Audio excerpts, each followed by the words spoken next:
Halimbawa, ito si Laila de Lima, ayan, oh, "I've been ridiculed." Oh, ngayon binanata na siya. "I've been ridiculed for my call for VP Sara to resign as DepEd Secretary." Kita mo nananawagan ka, resign si DepEd Secretary. Hinimok ni dating Senador Leila de Lima si Vice President Sara Duterte na magbitiw bilang kalihim ng Department of Education, DepEd, dahil sa pagtutol nito sa desisyon ni Pangulong Ferdinand Marcos Jr.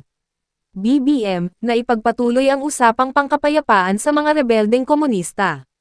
Dapat siyang magbitiw bilang DepEd Secretary kung patuloy siyang sasalungat sa publiko ang mga desisyon sa patakaran ng gabinete ng BBM na walang kinalaman sa DepEd, sabi ni De Lima. Kamakailan, pinuna ni Duterte ang hakbang ni Marcos na ipagpatuloy ang usapang pangkapayapaan at tinawag pa ito ng kasunduan sa demonyo. Ang problema sa pahayag ni VP Sara laban sa usapang pangkapayapaan ay ito siya ay miyembro pa rin ng gabinete. Ani De Lima, ang usapang pangkapayapaan ay wala sa core competence ng kanyang portfolio bilang DepEdsec. Binigyang diin ng dating senador na maaari lamang punahin ni Duterte si Marcos kung hindi na siya miyembro ng gabinete at magsasalita lamang bilang VP. Ito ang aalamin natin sa video na ito. Kung bago ka lang sa aking YouTube channel baka pwede makahingi ng like at subscribe at click mo na rin ang notification bell para updated ka sa aking nilalabas na bagong video. Salamat po. Pakinggan natin si Badong Aratiles. O balikan po natin 'to si Sara Duterte. Ngayon po, dahil number 1 pa rin kahit na anong paninira nila, number 1 pa rin po ang DepEd. Sinisiraan po nila ngayon ang DepEd. As usual, yung mga walang katuturang paninira. Okay, basa po tayo, baka sabihin niyo, wala naman pinalalala ko lang. Okay. Halimbawa, ito si Laila de Lima, ayan, oh, "I've been ridiculed." Oh, ngayon binanata na siya. "I've been ridiculed for my call for VP Sara to resign as DepEd Secretary." Kita mo nananawagan ka, resign si DepEd Secretary. "Let me further elucidate this nothing new.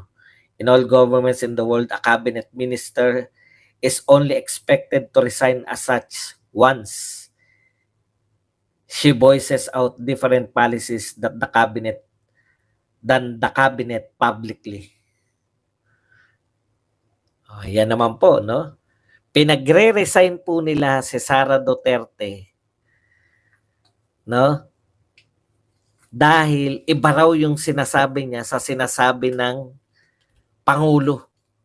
Tayo. Konting paglilinaw lang kung ano ang trabaho kung ano ba ang trabaho ng DepEd Secretary, baka kasi nakalimutan. Nasa gitna tayo ng krisis sa edukasyon. Alam mo, Barry, yung bunganga mo, no? Ikaw ang kala mo, napakahusay mong tao. Mahusay pala kayo, ba't hindi nyo na ipanalo?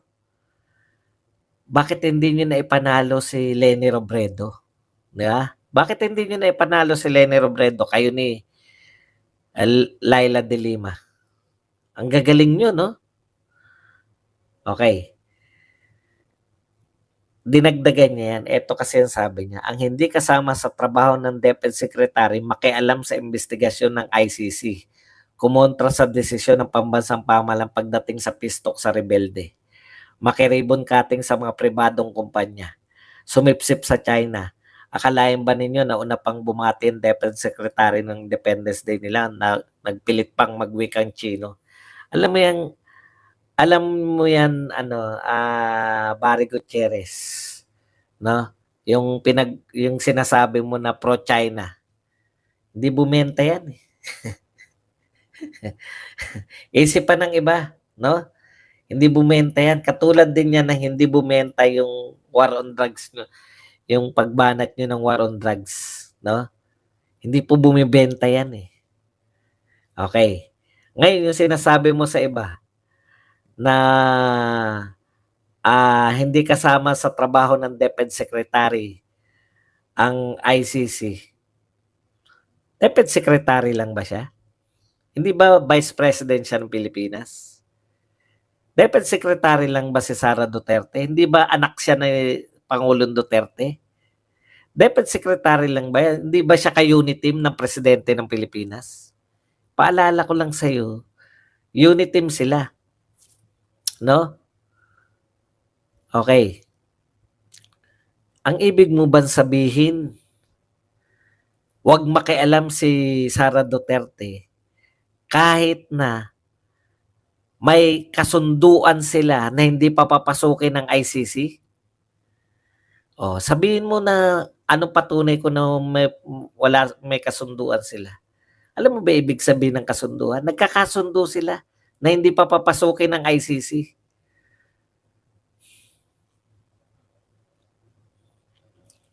Kaya ayokong pumatol dito sa mga tukmol na 'to, kung ano-ano na mga pinagtatalunan ninyo. Mga nanggugulo lang kayo, eh. Merong tricksing sinasabi, may maharlik ang sinasabi. Kandidato ba yang dalawa na yan? Pinagre-resign ba sila? Alam nyo, inaabalan nyo yung ano namin eh, yung kung gusto nyong inaabalan nyo yung aming diskusyon eh. Wala namang katotoran. Gusto nyo magtanong, patapusin nyo lang. Okay. Hindi lang po siya DepEd Secretary, no? Pwede po siya makialam. Lalo na kung maapektuhan siya. Sinasama na nga siya sa ICC ngayon. Kasama na siya sa gustong kasuhan. Di mo ba alam yun? Para saan pat Vice President ka kung gagaguhin ka lang ng kahit sino?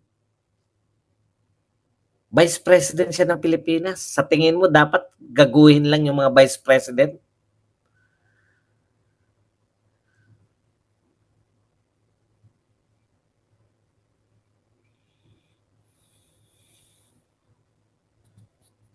Ginagago ninyo yung Vice President ng Pilipinas eh.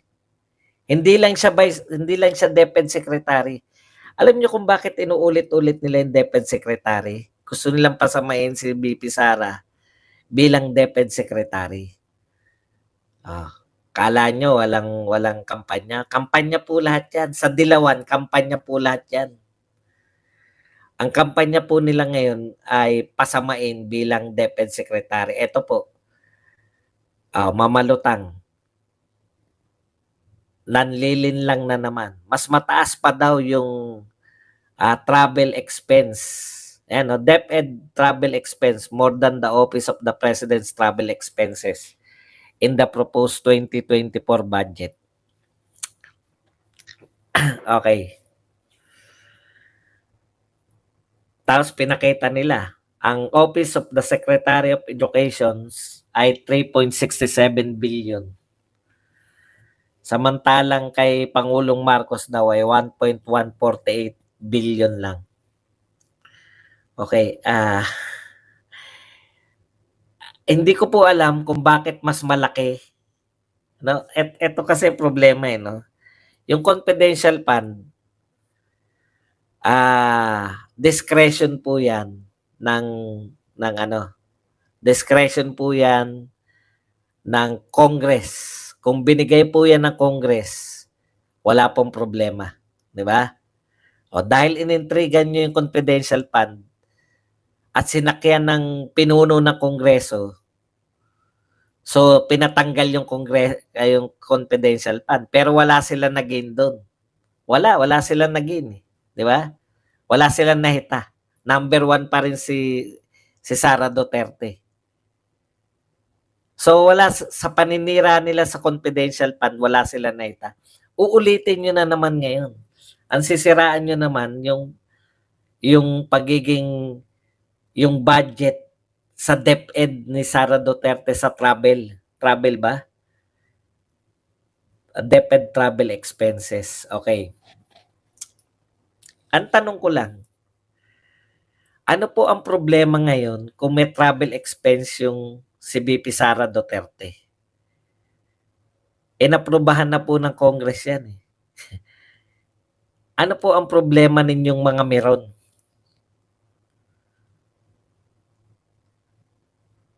Wala po eh. Illegal po ba yan? Hindi po. Wala pala, hindi pala illegal. May karapatan po ba si VP Sara na bumiyahe? Opo. O ano po ang problema? Katulad po ng confidential fund, pinasasama lang po nila si VP Sara. Pero kabaliktaran po nagaganap eh. No? Hindi ko po maintindihan kung saan nagmumula to, pero sinisimula na po nila na ang laki ng budget ng DepEd. Obvious po ba na pinakamalaki po ang budget? Alam niyo po ba na noong araw pa at nakalagay po sa konstitusyon ng Pilipinas na dapat education ang may pinakamalaking budget sa lahat. Baguhin niyo po muna yung konstitusyon bago niyo questionin. O kaya, magsabi po kayo, ano po ang illegal sa pagkakaroon ng budget ng DepEd, sa pagta-travel ng DepEd. Kasi kung hindi po illegal, binigay po ng Congress yan. Yun nga pong confidential fund na hindi rin illegal, tinanggal na ng Congress. Tapos na po yung budget, pinasa na po. No? Pinasa na po. Ngayon, kung gusto nyo ng either pag-resignin o tanggalan ng budget yung DepEd, mananagot na po kayo sa taong bayan yan. Kasi hindi naman po confidential fund yan eh. Hindi nyo na po pwedeng ikatwira na si... Ano ang masasabi mo kababayan sa usaping ito? Kung meron kang reaction sa video na ito, i-komento ang iyong pananaw at opinyon sa usaping ito. God bless Philippines. Salamat po.